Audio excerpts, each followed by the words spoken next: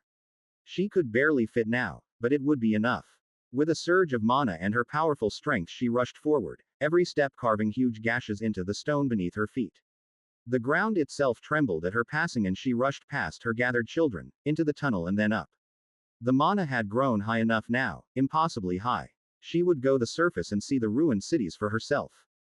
She would crush everything that she found and devour the humans whole until their bodies quenched her hunger for vengeance. She would rampage and kill, harry and hunt until the cursed black soldiers abandoned their posts and rushed to stop her. Then she would destroy them, feast on their remains, and finally, she would answer the call and descend to join the ancients. Her lips drew back from her obsidian teeth in a crocodilic grin. She would claim her rightful place at last.